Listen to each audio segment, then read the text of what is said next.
Taste the Daily.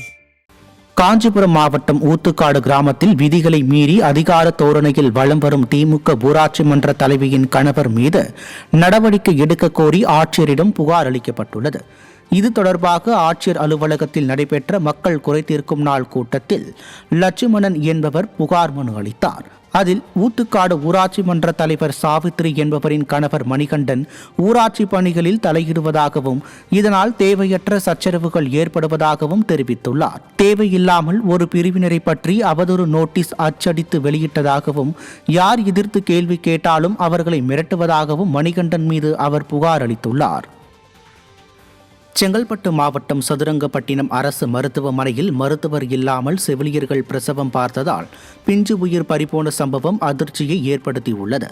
Vayalur பகுதியைச் சேர்ந்த சுஜாதா என்பவருக்கு 2 செவிலியர்கள் மற்றும் உதவியாளர் என 3 பேர் பிரசவம் பார்த்ததாக கூறப்படுகிறது. அப்போது சுஜாதாவிற்கு அதிக மூச்சு திணறல் ஏற்படவே செங்கல்பட்டு அரசு மருத்துவமனைக்கு ஆம்புலன்ஸ் மூலம் அனுப்பி வைத்தனர். அங்கு பரிசோதித்த மருத்துவர்கள் சுஜாதாவின் வயிற்றில் இருந்த குழந்தை இறந்துவிட்டதாக தெரிவித்தனர். இதனால் ஆத்திரமடைந்த சுஜாதாவின் கணவர் உள்ளிட்ட உறவினர்கள் சதுரங்கப்பட்டினம் அரசு மருத்துவமனையை முற்றுகையிட்டு கண்ணீர் விட்டு கதறி அழுதனர்.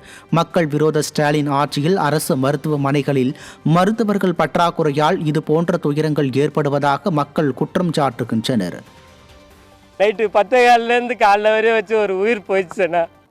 ஒன்று அவங்க ட்ரான்ஸ்ஃபர் மாத்திரன்னு சொல்லியிருக்காங்க. ட்ரான்ஸ்ஃபர்லாம் இல்லை, 3 பேருமே சஸ்பெண்ட் பண்ணிடணும். ட்ரான்ஸ்ஃபர் பண்ணிவிட்டு இன்னொரு இடம் போய் அந்த இன்னொரு குழந்தை சாவடிக்கூடாது, இன்னும் டாக்டர் போடணும். இல்லைன்னா பிரசவமே இங்கே சட்ராஸில் நடக்கக்கூடாதுண்ணா.